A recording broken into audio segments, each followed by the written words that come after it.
now like to introduce our last two speakers, Katey Burke and Julie MacLean. Katey Burke is a board-certified clinical specialist in neurological physical therapy. She received her doctorate degree in physical therapy from the MGH Institute of Health Professions. She currently works at the Healy Center for ALS at Massachusetts General Hospital and did spend some time in the CMT clinic at MGH. Her current position includes the clinical management of patients with ALS and other motor neuron diseases. She is also involved in research, both as an evaluator and in protocol and outcome development, with a special interest in the role of technology to capture clinical changes over time. Our second speaker for this topic is Julie MacLean. Julie is a senior occupational therapist in the outpatient occupational therapy department at Massachusetts General Hospital. She received her Bachelor of Science in Occupational Therapy from Quinnipiac University in 1998. In 2003, she also received a certificate in therapeutic massage from Healing Touch Institute. Julie's focus is working with neurological populations at MGH for 11 years, including working as a member of MGH's interdisciplinary clinics for dystonia, Parkinson's disease, Huntington's disease, ALS, and FND. Thank you both for being here today, and I will hand it over to you first, Katey. So thank you again. All right. Oh my goodness, I need to grant access. So okay. My apologies.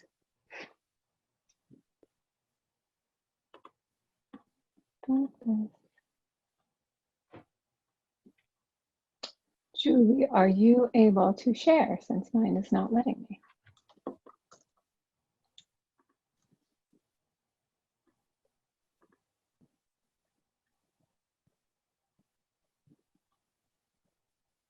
Thank you for your patience, everyone, while we figure out some technical difficulties. Let me try again. All right. Sorry about that. No problem.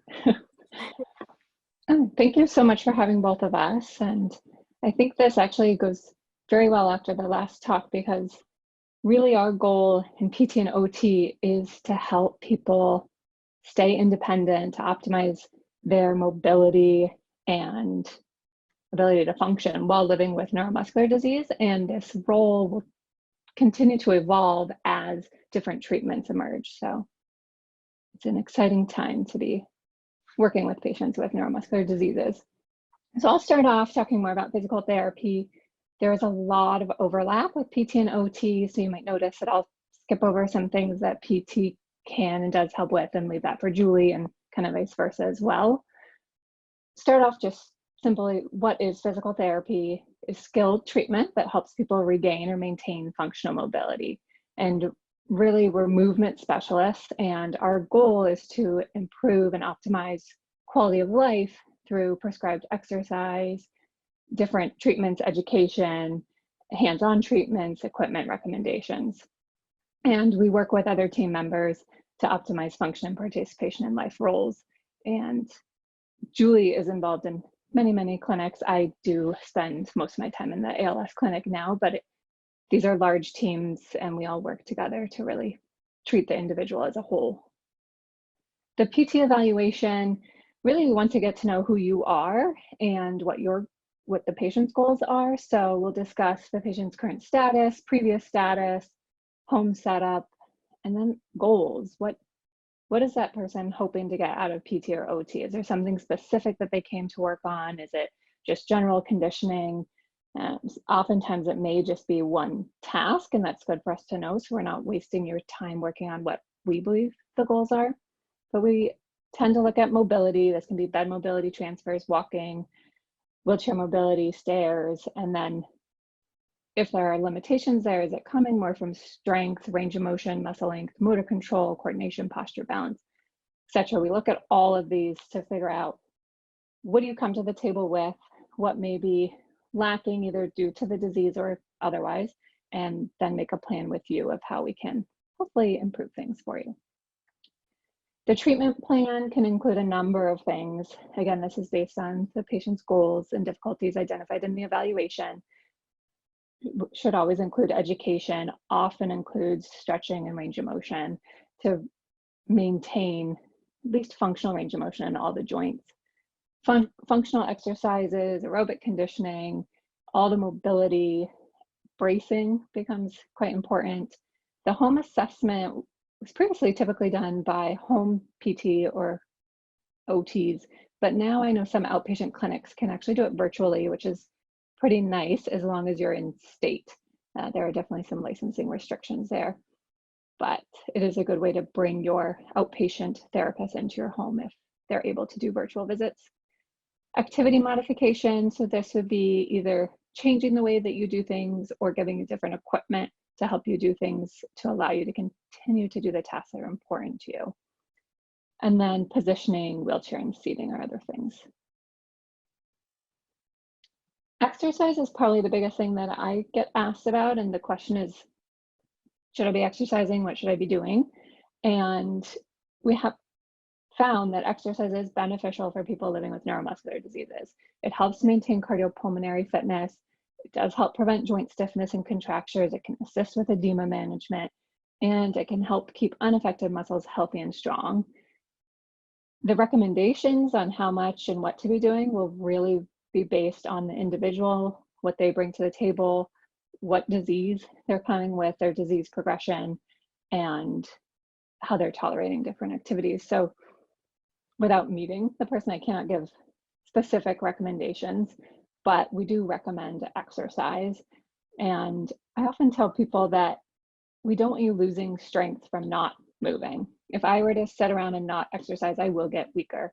And we want, if someone is losing strength due to a neuromuscular disease, we want the weakness to be coming solely from disease progression and not from disuse.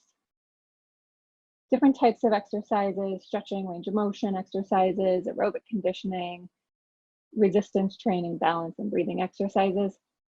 I've chosen to highlight a few different types here, really the ones that have come up more recently or that we have research around or a little more exciting for people. So yoga, I think yoga is great. We have seen benefits in people with multiple sclerosis, Parkinson's, dementia. I think across the board in neuromuscular diseases, there's probably benefit for yoga. We just may not have the research on it yet.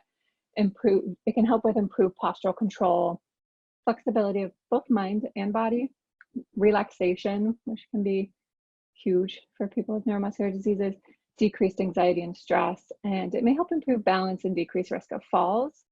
That being said, it doesn't need to be standing. There are seated yoga programs, and I've helped people find some on YouTube that are pretty good. So you can work with a therapist to find some if you're not able to go or just don't want to go to a yoga facility. We can find things online that would work for that person. Aquatic therapy is another area that I get asked a lot about. I love the pool. I think it is a great place for people to exercise, especially people who have weakness and difficulty moving. It is a safe environment for most people, reduces the impact of any falls. You can't fall in the water, but you do need to make sure that you're safe and comfortable in the water. If there is respiratory involvement, then you may need a shallower pool just so you don't have increased pressure from the water on the chest. And you need to safely be able to get in and out of the pool. And that may require assistance from PT. I think PTs tend to do the aquatic therapy more than OTs. But there's fair evidence to support the use of it. It has been shown to improve gait speed and balance in people with Parkinson's and multiple sclerosis. We don't have studies on other populations, but in these areas it has been shown. And it can help facilitate controlled movements. You can utilize the hydrodynamic properties of the buoyancy and viscosity to be able to stand and get a little bit of weight bearing, especially in people who aren't able to do that safely over ground. And then virtual reality I threw in here because it has been coming up quite a bit. It's almost a hot topic. And I think the big thing is it's a little more fun and it can improve motivation for people who maybe aren't used to exercising or just don't like it. I've seen people have improvements in functionality and quality of life, and people are able to get in more practice time and more reps. It's more engaging. They can focus on tasks that are more important to them just by altering the environment and getting them in an environment that they enjoy being in. And then I've seen a few people use it just for the meditation and getting into a different setting where it is relaxing and they can meditate. That being said, you do need to make sure that the people who are doing virtual reality are able to don and doff the device and hold the controls. There have been a few people I've met where the weight of the headset is too much and actually causes too much pressure on the neck. So there are some physical therapists who do virtual reality. There are some occupational therapists who do it. So if you're interested, I would encourage you to seek out a therapist who can help you determine what's appropriate and help set up the appropriate exercises. And then moving away from exercise, a big piece of what PT can help with is overall mobility. This can be bed mobility, transfers, ambulation, wheel mobility, stairs, other functional activities. So golf, fishing, different adaptive sports. And really our goal is to optimize safety and independence with mobility in the patient's environment. And what is important to that person? What do they want to be able to do? And can we help them find a way to safely do it?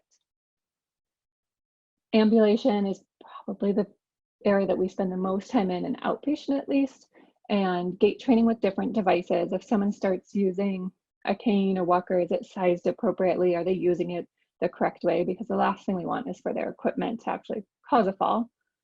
Bracing, same idea, is if someone does get new AFOs or is using a cervical collar or different bracing, we want to make sure that they're still safe with their ambulation.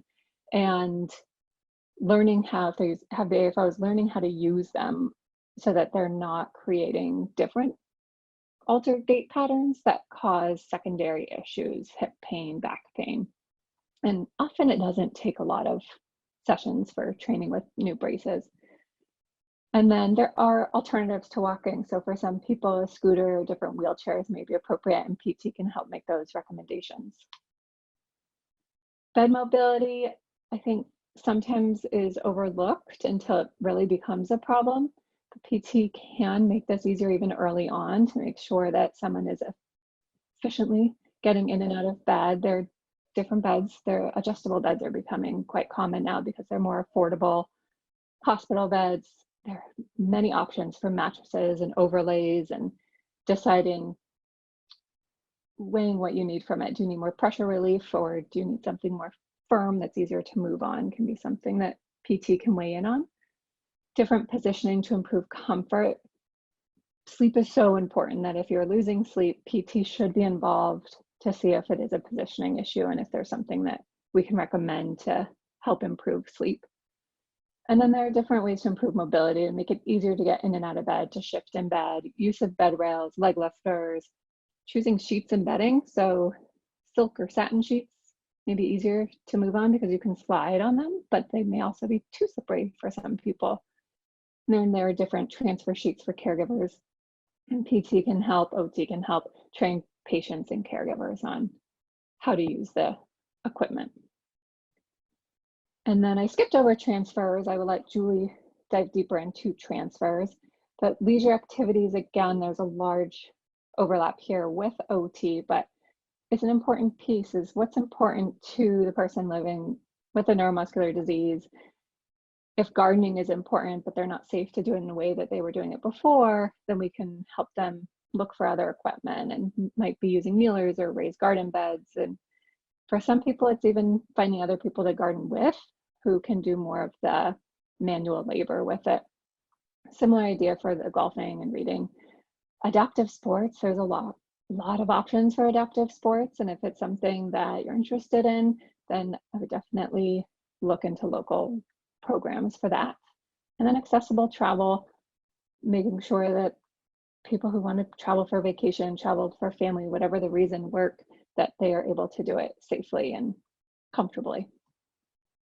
I mentioned bracing, and it can be, at least ALS, it is a large part of what we help people with, and in other neuromuscular diseases as well. The neck braces, really, if someone is having trouble holding their head up or their neck is fatiguing, a neck brace can be a good option. And back braces can help compensate for trunk weakness. Ankle braces can help compensate for a foot drop.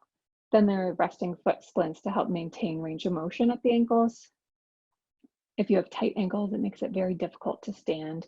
And then there are also shoulder supports. When there's weakness at the shoulder, it can help keep the shoulder in the joint, and different hand and wrist splints, again, that Julie will spend a little more time going into. But the braces are the tools, another thing in the toolbox that people can choose when to wear them, when they find them most helpful.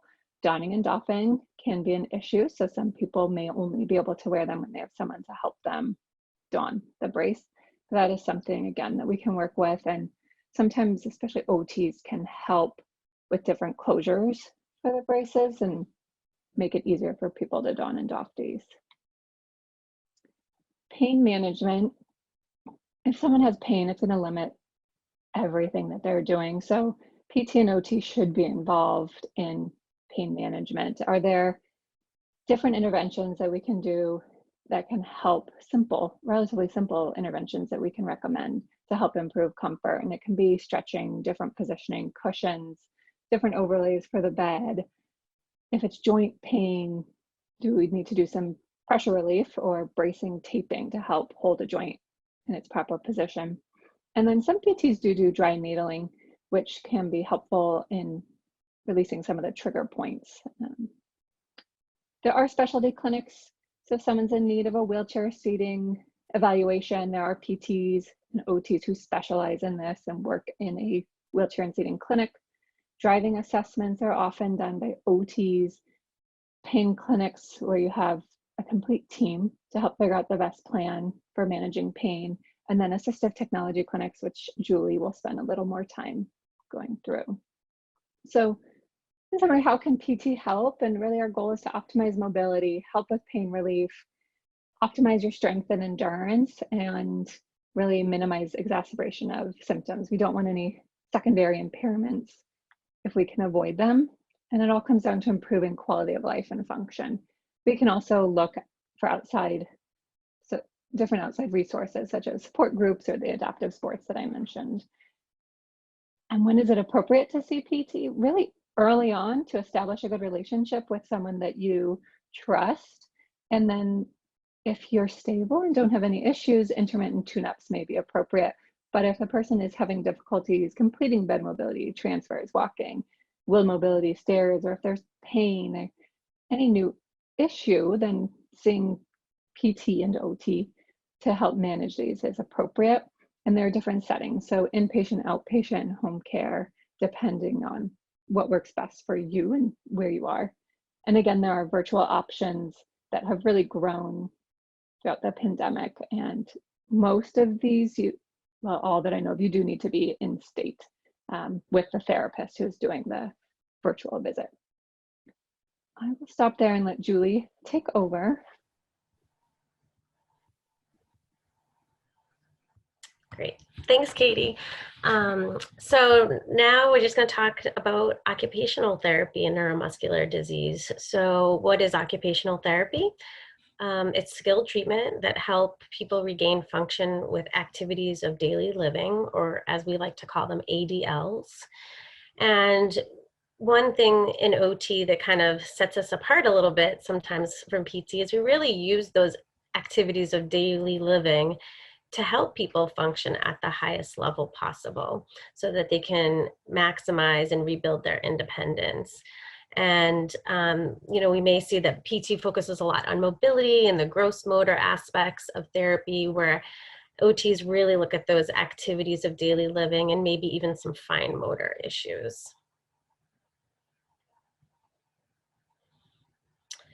So activities of daily living can include things such as dressing and bathing, getting groomed, feeding ourselves, doing things around the house, safety around the home, accessing your community, getting around your community, doing things for fun and leisure. Like Katey had mentioned, it's really important that we help our patients do those fun things too, because they want to be able to interact and socialize. And also sometimes helping patients look at returning to school or work or volunteering if that's something very important to them. A little bit about what we do when there is an occupational therapy evaluation is we interview our patients and take something called a functional profile. It's really to give us a big picture of who the patient is and what are they having trouble with and what's important to them. Like Katey had said, what are the goals of the patient? We want to focus on what their goals are, not our goals. We also look at their physical capabilities, such as strength and motion, their fine motor coordination, their ability to control movement.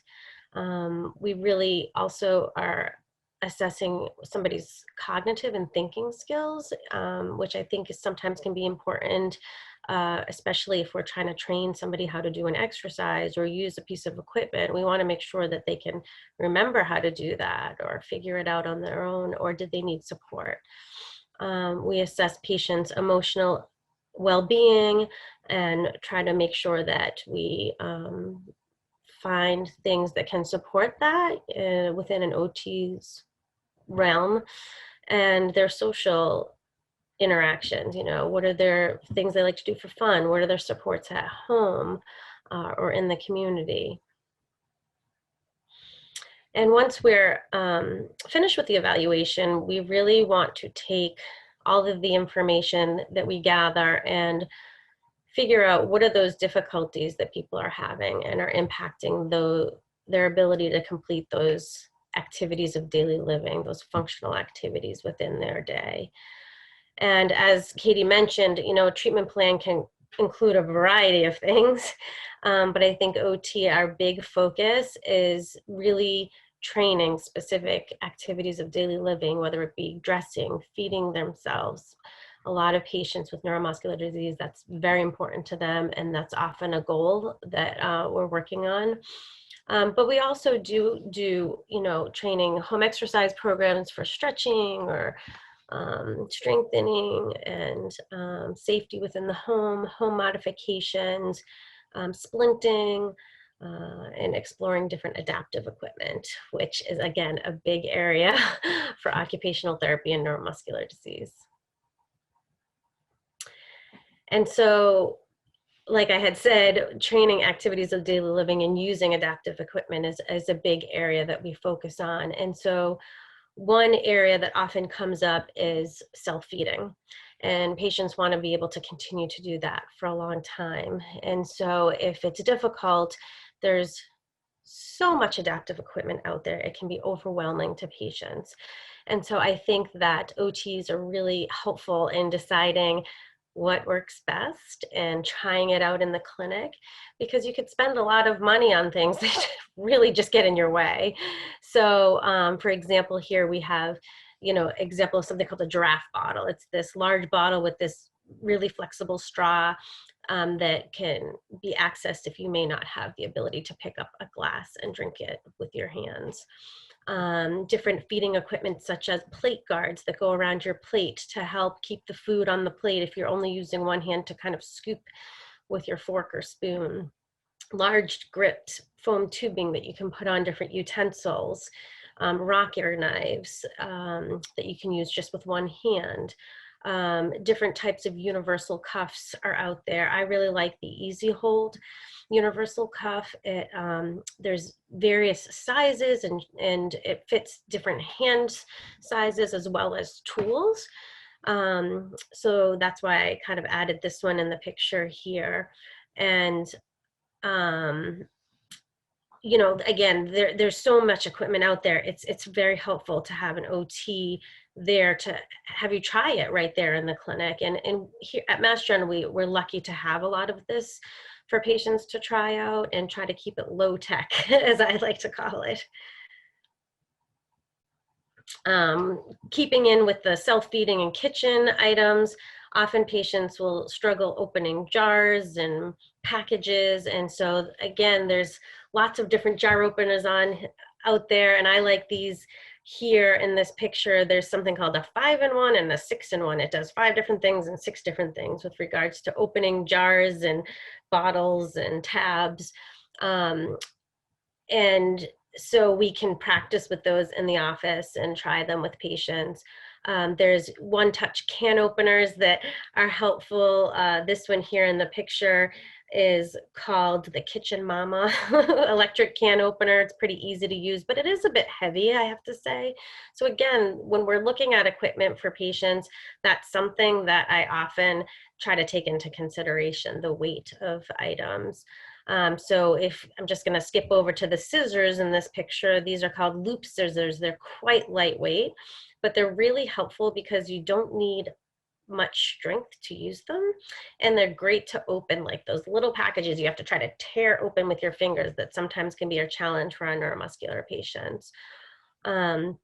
Also, there's different companies out there that have a lot of large gripped kitchen gadgets on the market, such as OXO Good Grips. They have a lot of different large gripped and rubberized handles that are very beneficial for patients. Dressing comes up a lot with goals for our patients, and so if it's difficult to get dressed, we're often teaching use of different equipment to do these tasks, such as maybe using a button hook or a zipper pull. This is one of my favorite button hooks in this picture, called the Pocket Dresser. It has 3 different button hooks on it, as well as a zipper pull. And it can fold up and be easily transported in your pocket if you are leaving the home, so that you're not carrying this large button hook tool that may not fit in a pocket or pocketbook or bag easily. There's magnetic and this adaptive clothing, is coming around, and I've seen more and more websites that carry this. So there's like this magnetic shirt here. Magna Ready is the company that carries a variety of magnetic clothing. I think it's geared a little bit towards men than women, but Tommy Hilfiger has come out with a line of adaptive clothing. Zappos has a line of adaptive equipment. So I've added a couple of websites on here that when you're searching, you can kind of find things that may be beneficial. And so I often will share these websites I find with patients and say, here's some places you can look for different adaptive clothing if that's something you're interested in. One of my patients, I learned these great shoes called Zebas came in, and basically you don't have to tie them, and you don't have to, the backing kind of, as you're pushing your foot in, the back of the shoe kind of collapses and then pops back up. And I just thought it was the greatest thing. And I now since then seen like 3 people wearing them in our clinics. So they're great shoes. And I think that would make it very helpful for some of our patients who can't do the tying or doesn't have the strength to kind of, get their foot in the shoe per se. Bathing and grooming are other areas that we focus on in terms of adapting looking at adaptive equipment. So whether it be a long-handled brush, or again, building up the handles on your toothbrush or razor, it is an area that we focus on a lot with patients. I've often adapted patients' nail clippers for them. This is a picture of one that I've adapted. It's a small block of wood, and we've screwed the nail clipper into it, and it doesn't require one to use a lot of fine motor finger, but you can use more your hand to kind of do nail care. We often get patients who are looking at trying to maintain their ability to use a computer with typing or writing, and may not be ready for other avenues just yet. And so there's, again, a slew of different pens out on the market, whether it be different shapes and sizes or larger grips, or looking at, does a gel pen work better because they're a little bit smoother and easier. You don't have to put a lot of pressure on a gel point versus ballpoint pen. Those are things that we'll explore with patients. With typing, there's different aids out there to help with key striking and support of the arms, such as The ergo rest, which you'll see here, but I think there's a better picture on my next slide, which we could kind of go to. The ergo rest is a great option for patients who have a lot of weakness that may need the support, because it helps kind of with reaching. And I don't even just use it just for computer use. I have used it with patients who might be working at a table and need to reach for a glass or a cup or whatnot. And the ergo rest actually helps with that. It gives some support at the elbow and forearm. And so if there's just a little bit of shoulder movement, I think it's very beneficial. We also will look at different gadgets to help use your smartphone or tablet. These are a couple that I like. The gooseneck holder, so that you're not having to hold your phone. You can kind of position it where it's best for your hand to use that tablet or phone. But when it gets into higher technology areas, this is when I would, like Katey had mentioned, refer somebody to see an OT who does assistive technology. I tend to, again, like I said, do more the low tech and outpatient, and there's OTs who specialize in assistive technology, which I think is the next slide, right, Katey? Let's see. Yes, perfect. So they, are much more advanced at looking at the recommendations with the latest technology that's out there to assist with maximizing one's independence. And so we'll refer patients once it gets to, they may not be able to type or use the computer. It's really up to the assistive technology services to step in. This is where, again, there's a big kind of crossover with PT and OT. We all sort of work on transfers with patients because we want to make sure they're safe when moving from one surface to the next, such as getting in and out of a chair, in and out of the tub, on and off the toilet, in and out of a car, in and out of bed. And so sometimes it's using things to help them too. So not just teaching a safe transfer, but you might need something like a gait belt for your caregiver to hold on to give you a little bit of support. Or PT and OT can train using something called a sliding board and pivot discs. And so those are things that we will work on teaching patients if need be. We often talk about safety within the home. Like Katey had mentioned, we can do virtual visits if the patient is in the state of Massachusetts. And so if I can see someone's house virtually, it's actually great. Otherwise, I've had people come in with pictures of their home, and we've talked about different ways to maximize safety within the home. The bathroom's a big area that can be where there's a lot of falls. And so we want to maximize safety in the bathroom with grab bars and non-slip mats, tub chairs, maybe toilet seat raised toilet seats or bars around the toilet. We also may consider different bed rails to help with bed mobility, which I know Katey had talked about a little bit, but we also in OT will look at the different bed rail options and help patients make the best decision around that, making sure that there's adequate lighting, removing scatter rugs, talking about making sure there's railings on the stairs. So, we definitely get into that home safety and equipment or even just how to kind of maximize the safety in a patient's room by moving furniture around so that there's a clear path for them to walk, especially if it's walking without a device or with a device or now a wheelchair. OTs look a lot at splinting of the hand and wrist, as Katey had mentioned, and we make custom splints, but there's also prefabricated splints that can be issued to patients. Often I'm looking at splinting for two main reasons. One reason would be functional use. So if there is some weakness within the hand or wrist, sometimes splints can help with functioning by positioning the hand in a certain position. Or the other main reason for use of splinting is to prevent that loss of motion and tightness in the hand and fingers or in the wrist. And so those are really the two areas of focus from an OT's perspective, I think, that we're trying to look at. We also do a lot around teaching energy conservation and different strategies so that patients can maximize their energy throughout the day.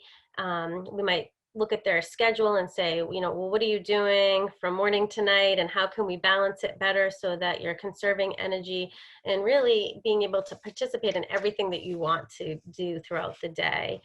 As mentioned in the evaluation, we really wanting to know about a patient's well-being and emotional state. So often we might teach relaxation techniques and strategies to help with coping and just self-care.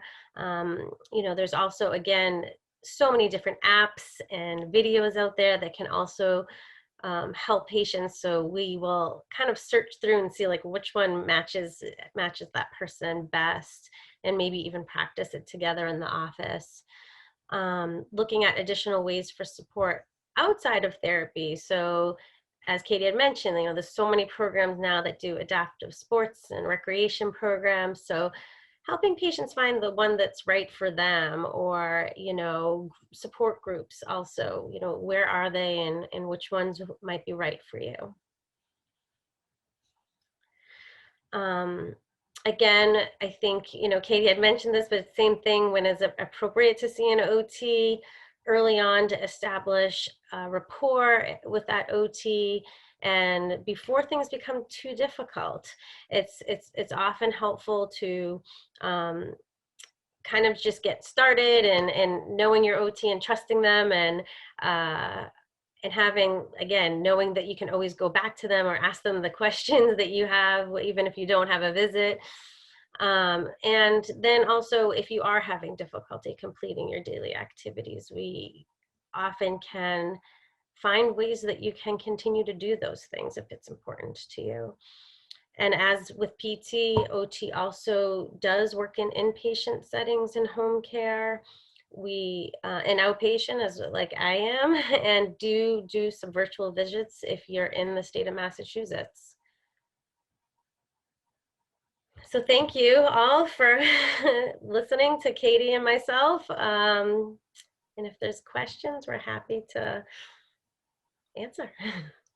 No, thank you both, Julie and Katey, especially for highlighting the difference, as well as the collaborative effort between the PT and OT, and especially emphasizing those individualized adaptive and mobility needs and equipment involved in different scenarios. That was really helpful. So we will now open up the floor to any Q&A. I know that we do have one already. How do you recommend the coordination between PT and speech, as the weight of the head on the neck can and has really affected the speech, i.e. strengthening neck flexors? I have found that each days the other will help, but it ends up neither does. So I don't know if either one of you would mind speaking to that. I can definitely start. I'm fortunate enough that I work in a clinic with 2 speech therapists, and so we collaborate and we talk. I think that you can't have PT recommending callers without considering the speech needs and talking to the speech therapist. And if you're in a clinic that doesn't have the 2 together and you're seeing the therapists at different locations, I think it's important to have them get in touch. And if it's possible to have someone even get in on a video visit while you're with the other therapist, because it really does need to be a collaborative effort. So you're not, I don't want to be impacting something that they've already helped you with, and all of a sudden I give you an exercise and you can no longer be doing what they were recommending, or I give you a brace and you can no longer use either technology or whatever speech has been recommending for you. So I think you need to get them talking. I appreciate that sentiment, Katey. And just to elaborate a little bit more to this attendee, if you are not being seen at an MDA care center, a multidisciplinary center, we would highly recommend you to be seen at one. And you can certainly reach out to our MDA Resource Center to get connected. And I will put in the chat that email address in case that would be helpful. And I just would like to add too, is that I think that I am always giving my card to patients and saying, you know, if you have a provider that has questions, to make sure to coordinate with other therapists that might be seeing the patient. So unfortunately, sometimes it's up to the patient to advocate to get their therapist talking. But as you had mentioned, when you are in a in a center where there's, you know, a clinic and a multidisciplinary team working together, it does work well that way. But I know I'm not right up in the clinic with Katey and the rest of the team, but we often are emailing, phone calling, messaging about patients so that we're all on the same page. So I think that, just to add a little bit more to that, I would say that it's important to have that connection, because as Katey said, you know, you want to make sure that we're treating the patient as a whole and not just that one area that the PT or the speech or the OT might be focused on. It's the person as a whole. Thank you very much, Julie. We do have a question, someone looking for suggestions on portable products to help with getting up from restaurant chairs and toilets, and any specific recommendations.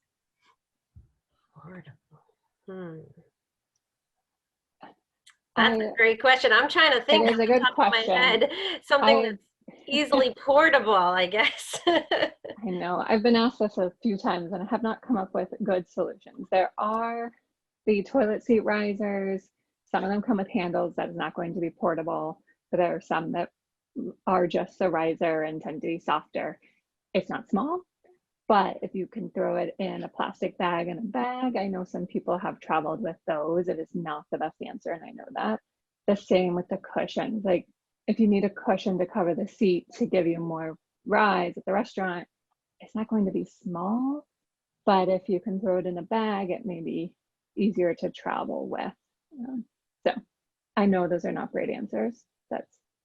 That's all I've come up with so far, unfortunately. And if anyone has better answers, please let us know. Thank you. I think any tips and tricks are appreciated. We have another individual looking for any websites, so any website suggestions to purchase adaptive devices, looking specifically for supportive seat devices, such as an extended cushion for the car to support thighs, as well as support the side of the thighs. I know that's a very specific inquiry. I don't know if there are any suggestions on the spot. So, I mean, go ahead. I think if you, the most important thing though, again, is I don't feel that just looking on a website that has adaptive equipment, you're going to see tens and thousands of cushions. So you really want to make sure your OT or your PT has been able to give you a recommendation around a cushion for the car and help you to kind of figure that out. Because I mean, a lot of stuff can be purchased on Amazon, truthfully. But again, you want to make sure you're purchasing the right one for you specifically. You know, we do use medical supply companies at Mass General. I found the pricing to be better at Amazon. So I tend to steer patients that direction because, you know, there's usually most everybody has Amazon and free shipping versus a medical supply company where you may be paying the shipping and a little bit more money for those pieces of equipment. I think Salmons and Preston was one, you know, that's a big company that has a lot of medical equipment. I don't know if Katey, you have any other suggestions around that, but. No, I use Amazon for a lot of it, primarily because it's cheaper, and Amazon tends to have a good return policy for a lot of this equipment. So if you do get it and it just doesn't work, you don't end up with a closet full of things that don't work. But I just want to reiterate what Julie said, that it is important to have a therapist who knows you well, who knows what you're looking for, who maybe, if this is for, I think it's for the car, can even just look at how you're positioned in the car to figure out what would work best. That's the best way to go. So it's not so much trial and error to find the right cushion. If the cushion were for a wheelchair though, then going through the wheelchair vendor means insurance may cover it. So that would be another thing that PT and OT can help you know is insurance coverage. Regular cushions they will not cover, but if it is for a custom wheelchair, then they should cover at least some type of cushion. Yeah, to that point, someone did just comment in, but can you get insurance coverage for DME via Amazon? And I'm assuming you're recommending products that mostly are generally not covered by insurance, if I'm right on that. Yes, most of this equipment is not covered by insurance. Insurance will, so they will cover a cane, they will cover a walker, but they won't cover both. They have very specific rules about mobility aids, and if they just covered a walker for you, then they may not cover a wheelchair. So we do have to look at it and think about timing for more of the mobility aids. And often insurance, what they cover are the cheapest versions of the equipment. So if you need something that is higher end, they will not cover it. Many insurance companies do not cover any bathroom equipment. There are exceptions to that. And that is something that your PT and OT can help you navigate before you go and spend money on things. There are also some community resources that have loan closets or access to grants to help cover some of the, I guess, more expensive equipment. So another reason to get your PT and OT involved, because they should be familiar with some of the local resources. Wonderful. Okay, I have the opposite problem as many people. The toilets and chairs are too high. The feet won't touch the floor. Any suggestions? You probably could, that's easier. I feel like there's definitely a lot of folding stools that you can get that are really small and they might fold up and you can carry it kind of with you.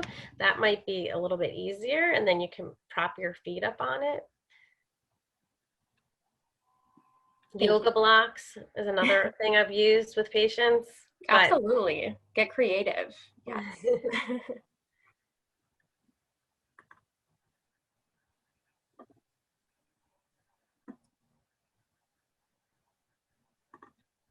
All right, I think that concludes our Q&A for today. But thank you again for your presentations and addressing the Q&A, Katey and Julie. We appreciate all you do for the neuromuscular community, and we hope to welcome you back in the future. Thank you. Thank you so much for having us. Of course.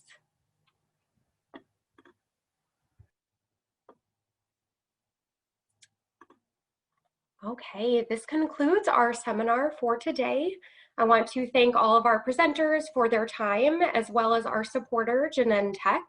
And thank you to you for taking time to join us today. We hope that you found the presentations to be informative and helpful. Finally, I want to remind everyone that we did record this seminar and it will be posted to mda.org in just a few weeks. In the meantime, feel free to email the MDA Resource Center with any remaining questions that may not have been addressed during this presentation to resourcecenter@mdausa.org. Please don't forget to fill out a survey regarding what you heard today. I will be emailing a brief survey of what you thought of the seminar, but if you would like to take the survey now, simply click on the QR code with your smart device camera and it will direct you to the site. Thank you very much for joining us today and have a great rest of your day.